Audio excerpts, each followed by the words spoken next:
नमस्कार। आज हम चल रहे हैं सीधे 6ठी शताब्दी ईसा पूर्व के भारत में। एक ऐसा समय जब सत्ता के नए नए केंद्र बन रहे थे। लेकिन ये सिर्फ राज्यों का उदय नहीं था, ये था विचारों का एक बड़ा युद्ध। दो बिल्कुल अलग तरह की शासन व्यवस्थाएं, राजशाही और गणराज्य, एक दूसरे के आमने सामने थी। तो सवाल ये उठता है, अगर इन सभी को महाजनपद या महान राज्य कहा जाता था, तो फिर इनमें इतना बड़ा, इतना बुनियादी अंतर क्यों था? इस पूरे विश्लेषण में हम राजशाही और गणराज्यों के बीच के इन्हीं बड़े फर्कों को बारीकी से समझेंगे। तो ये महाजनपद आखिर आए कहाँ से? देखिए, इसकी जड़ें जुड़ी हैं एक टेक्नोलॉजिकल रेवोल्यूशन से। लोहे का बढ़ता इस्तेमाल, लोहे के औजारों और गंगा घाटी की उपजाऊ जमीन ने खेती में जैसे क्रांति ला दी। जो छोटे छोटे कबीले हुआ करते थे, यानी जनपद, वो अब बड़े बड़े राज्यों में बदल गए।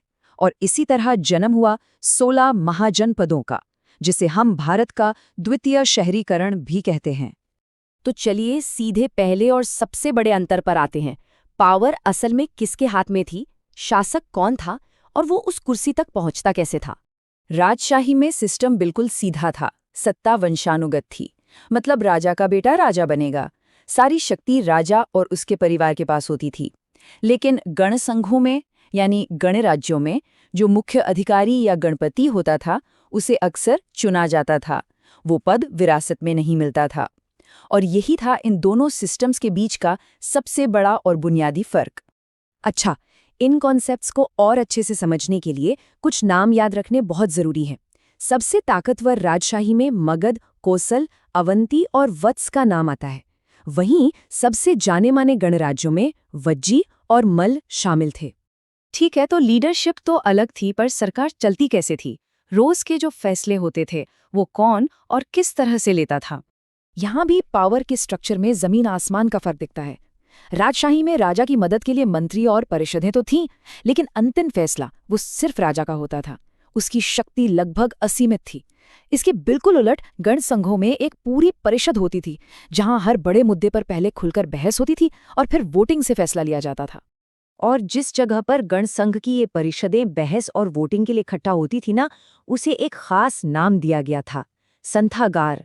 ये उनके पॉलिटिकल सिस्टम का सबसे अहम सेंटर था।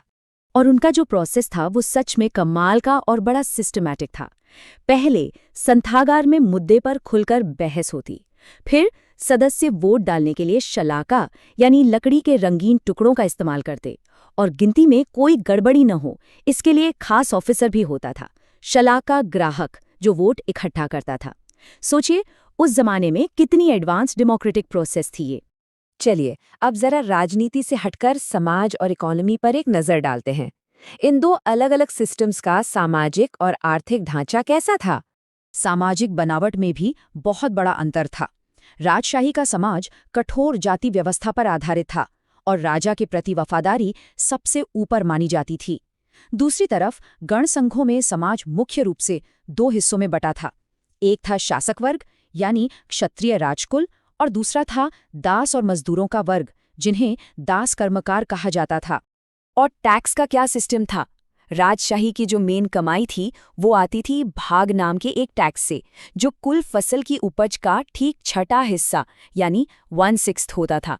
यह आंकड़ा याद रखिएगा, ये उनकी आर्थिक व्यवस्था को समझने के लिए बहुत जरूरी है। और ये टैक्स सिर्फ किसानों तक ही सीमित नहीं था।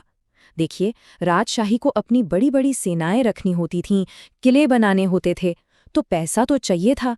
इसलिए वो कारीगरों, पशुपालकों, व्यापारियों और यहाँ तक कि शिकारियों पर भी टैक्स लगाते थे। तो अब आता है सबसे बड़ा सवाल, इन दो सिस्टम्स की टक्कर का नतीजा क्या निकला? कौन जीता और कौन हारा? इसका जवाब कह सकते हैं काफी सीधा है। जैसा कि हमें पता चलता है, समय के साथ छोटे या कमजोर राज्यों और गणराज्यों को मजबूत शासकों द्वारा समाप्त कर दिया गया। मतलब आखिर में ताकतवर राजशाही ही जीत गई और उसने बाकियों को अपने में मिला लिया। और आखिर में मैदान में सिर्फ 4 बड़ी पावरफुल राजशाही ही बची रह गईं, मगध, अवंती, कोसल और वत्स। इनके प्रमुख शासक थे बिंबिसार, प्रद्योत, प्रसेनजित और उदयन। वर्चस्व की आखिरी लड़ाई अब इन्हीं के बीच होनी थी। और उस आखिरी जंग में जो विजेता बनकर उभरा वो था मगध। मगध ने बाकी सभी राज्यों और गणराज्यों को हराकर एक बहुत बड़े साम्राज्य की नींव रखी। तो पॉलिटिकली और मिलिटरली जीत राजशाही सिस्टम की हुई। लेकिन क्या कहानी सच में यहीं खत्म हो जाती है? क्या मिलिट्री हार का मतलब हर तरह से हार जाना होता है? आइए जरा गणराज्यों की विरासत को देखते हैं।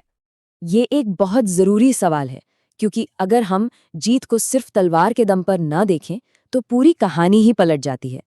देखिए, गण संघों की असली विरासत उनकी तलवार में नहीं, उनके विचारों में थी। उनका समाज राज्यशाही की तुलना में कहीं ज्यादा खुला और सहिष्णु था, और इसी खुले माहौल में दुनिया के दो महान धर्मों का उदय हुआ। जैन धर्म के संस्थापक महावीर वज्जी गणराज्य से थे और बौद्ध धर्म के संस्थापक गौतम बुद्ध शाक्य गणराज्य से। तो भले ही ये गणराज्य दुनिया के नक्शे से मिट गए, पर उनके दिए विचार आज भी जिंदा हैं और दुनिया को रास्ता दिखा रहे हैं। तो शायद असली जीत एक लंबी दौड़ में उन्हीं की हुई।